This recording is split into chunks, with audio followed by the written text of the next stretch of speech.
Perfect. Chewing gum like pros. There you go. So, Betty, I'm really excited about this conversation.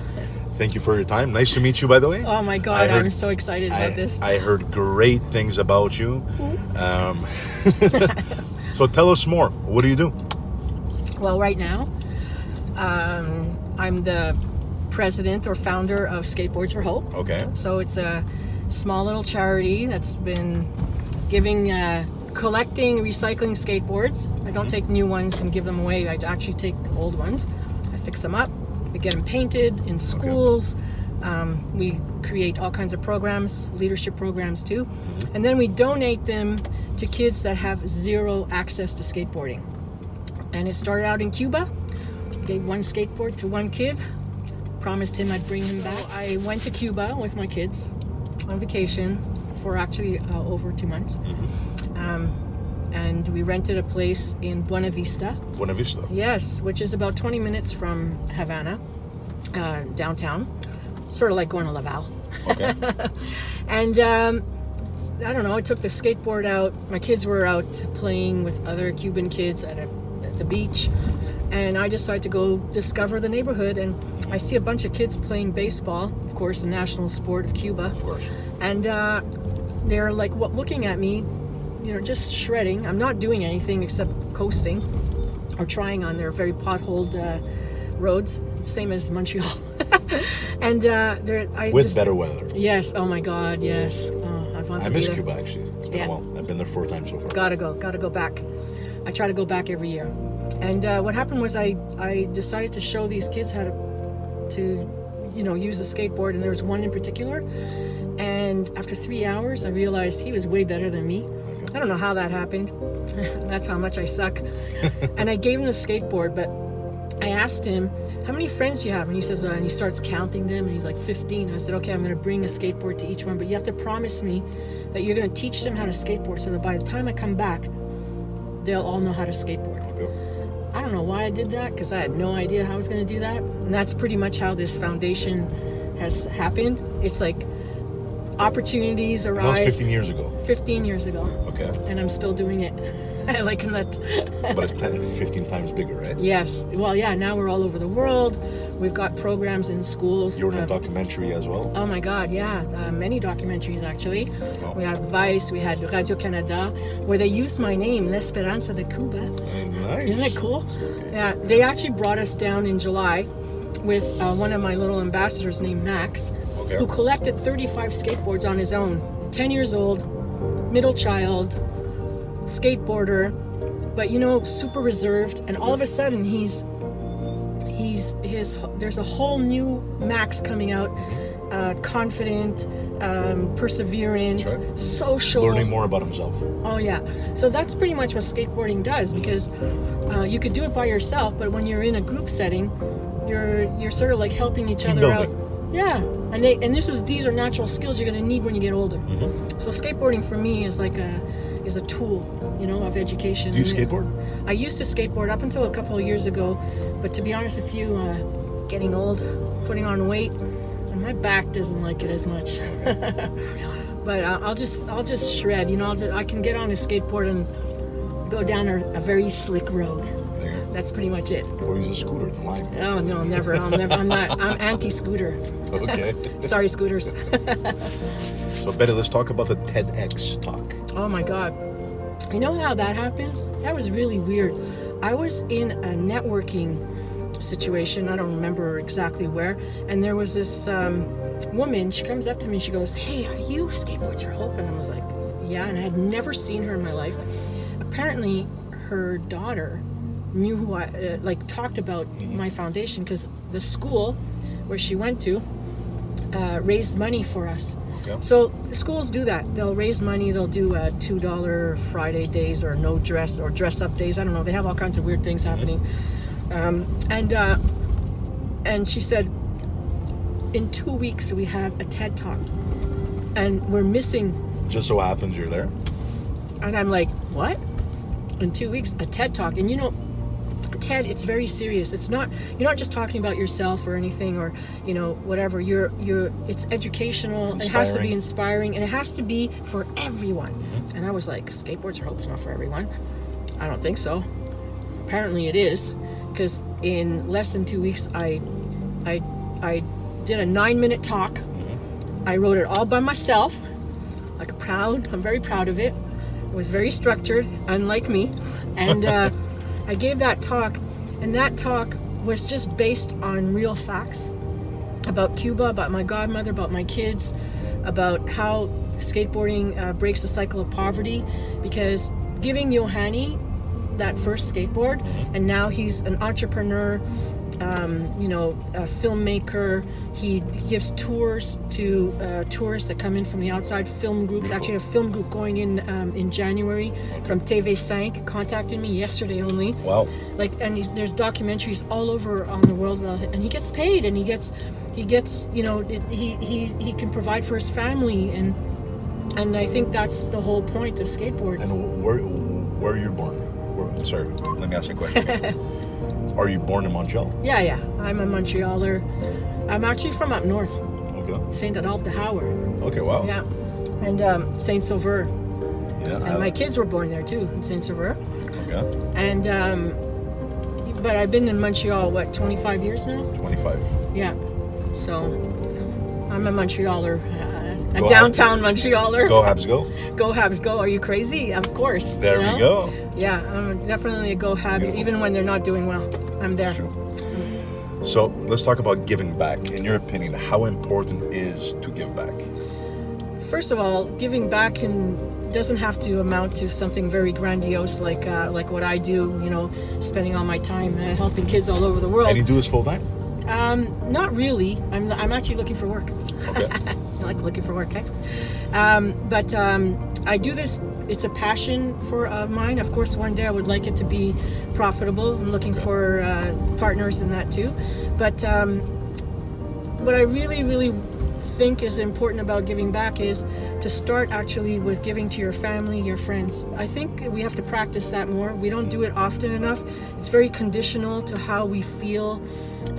Of course, Christmas time or during the holidays when people get together, suddenly everyone becomes more generous. But generosity has to be practiced. On a regular basis. Yes, it has to be. And it's not something that you do volunteer hours every week or once a month somewhere. It really has to do about being generous as a value. And I don't see it as often instilled in children. Children do it automatically.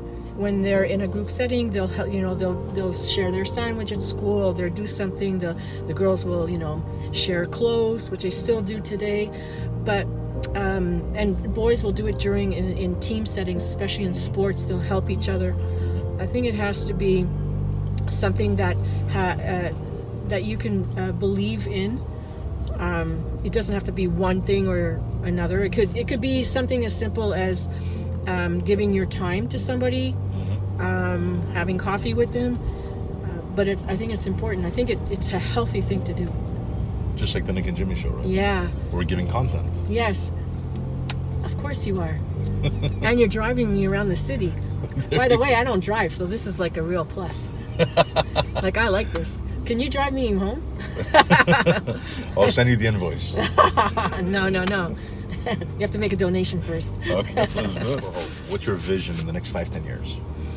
I want to become the biggest recycler of skateboards in the world. Okay. I want to be able to instill this eco-friendly charity as a way to break the cycle of poverty for children all over the world. They don't have to be only in third world countries. It could be even in first world countries. We all know a family, or someone knows a family of children that are having a hard time. They're usually single moms. It's very rare you'll find a full family having a hard time. It's usually single mom. Do you know Nadia from Single Mom Trail? Yes, I know of her. I've never met her, but she's Shout really out cool. to Nadia. Yeah, shout out. Good job. I definitely follow her on Facebook. Maybe I should send you some skateboards. I think Why that's. not? I'm making a. I'll connect you if you want. Awesome. You're getting She skateboards was for the kids. season 1. Good stuff. So I'm going to send you skateboards for the kids. and they're used though. That's why I try to teach kids that everything is a treasure. Yeah. What I would like to see is to create jobs. Actually, it's my big thing. So I'm kind of looking for people to help me make that happen. We need big thinkers, because the world needs skateboarders, because skateboarders are cool. There you go. Like what's it? Hawk. Tony Hawk. Tony Hawk. Yeah, Tony Hawk is the coolest. Actually, today he was on Skype chat with my ambassadors, Rudy, Mac, and Poppy, out in Scotland. Okay, wow. Yeah, it's on our Facebook, on our Instagram, by the way. Good. Yeah. So shout out to Tony Hawk. Yeah, he's a legend. He should be on the show. Wow, good luck. That's a big invoice, right? It's a big invoice. We'll figure it out. Yeah. Okay, so tell us more on regarding the Cuban culture, because you don't expand only in Cuba, right? It started in Cuba, the idea. Yeah. Now where are you? Which countries? We have a chapter in Uganda, in Gulu, Uganda. Gulu, Uganda is in the northern part of Uganda where there's a war. You know, South Sudan, you know, the horrors of South Sudan, which we never hear of, haven't heard about in a long time, because there's war everywhere. Yep. Now it's become so normal. Oh, there's a war. But this is a great story, because a friend of mine, he went from, he was at Concordia, and he went on a volunteer abroad program out in Gulu, Uganda, to get credit and for schooling and whatever. And he came back all excited, and I said to him, I go, well, you're going back? He goes, yeah, I'm going to go now work there. And I'm like, wow, that's amazing. And he happened to be in my office, and I said, would you mind bringing these skateboards and longboard out and find me one kid that has a Facebook account? He goes, yeah, but you want me to find a skateboarder? I go, no, he doesn't have to know how to skateboard. He just has to like skateboarding. And whether he wants to skateboard or not is not important. I need Facebook, because then I can mentor him. And he was like, okay. Thought it was weird. Meanwhile, he rents a house, and next door is Magada Collins, Okay. who loves skateboarding, could never afford a skateboard, because a skateboard in Gulu is equivalent to a lot of land. Wow. So it's impossible to buy a skateboard. That would make no sense for a Ugandan youth to buy a skateboard when you could buy a piece of land and then feed off, you know, the whole village, right? So he gave him the skateboards, and 5 years ago, right, till now there's two branches, one in Gulu and one in Kampala. Okay. And in Gulu, we have 150 boys skateboarding twice a week. Wow. We have about 75 skateboards, and we're trying to get more skateboards and longboards out there. And just recently, shout out to Land Yachts Longboards, they contacted me, and they're going to be donating longboards to us. So we're going to try to get them out to Gulu, Uganda, and maybe in Cuba too. And then we have First Nations reserves out in Mohawk territory, only 40 minutes from here, you know, Kanesatake. And then we have Saluit, Nunavik, another chapter where Floral de Hey, that's a shout out to her too.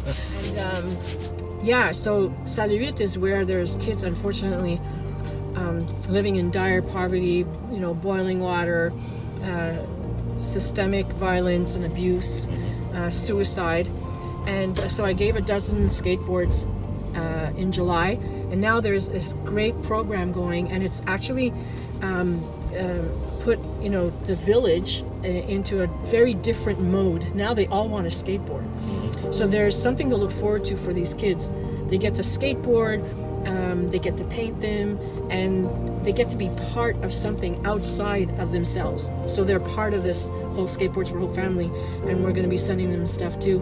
Like recently with the Vans Checkerboard Day, Vans sent me 10 boxes, which is good for 100 kids, right? So 100 kids are going to be able to create and do all kinds of stuff, and then maybe they can also, you know, do something with their skateboards and make some decorations and stuff, and have fun being creative. So yeah, that's what we do. You should be proud of yourself, seriously. Yeah, I tend to want to do more. I'm unreasonable that way. How can you do more? What do you need to do to 10x your business? Yeah, I think I need volunteers and partners that see my vision, my global vision, in order to educate more kids to become entrepreneurial. Because, you know, jobs today, even I'm looking for a job. Jobs are, you know, unless you're going to school and getting an education in a profession, you know, whether you're a doctor, lawyer, or something specific, if you're an entrepreneur like me, always, you know, going from one thing to another, we need to have more education about it and how to, you know, focus in on getting these kids to maybe have a sideline while they're going to school and stuff to empower them, because as we know, money does talk. You need money to pay your rent and your basic necessities, but you also need money to dream. You can't just live off, you know, getting a skateboard or somebody giving you a handout. You need to be able to find something that you're good at and then use the skills that you can learn, you know, and entrepreneurial skills, you know, how to sell and all that, like what you guys do, right? Yeah. So that's kind of what I want to do, but at the same time, we need to do that with money. You know, there isn't a not-for-profit out there that will not ask for money. There's nothing wrong with asking for money. We're businesses, you know. We're providing services where, you know, I'm providing services to the poorest kids so that they can break the cycle of poverty, and also get self-esteem and understand that they can do whatever they want, you know, in life. That it's not money or a social standing that'll stop you from doing what you want. Well, congratulations on your success. Keep on doing what you're doing. Yeah. We're gonna support you some way, somehow, some collaborations. Hopefully this video is gonna reach out to many, it's gonna go viral, and it's gonna reach out to many individuals that could connect with you. How can they follow you on social media? Oh my God, Skateboards for Hope, exactly like that. Facebook, Instagram, our website, Twitter, I mean, Google, I mean, we're everywhere. We're all over. So yeah, just contact us. We love that. I Googled your name and you're all over the place, huh? My name or my Skateboards for Hope? Both. Oh my God, I hope nobody saw any dirty pictures. I love your she has a sense of humor, and you have to have. I was trying to hold back. So keep on smiling. Yeah. Keep on doing what you're Always. doing. And thank you. You're welcome. Follow her. Follow me.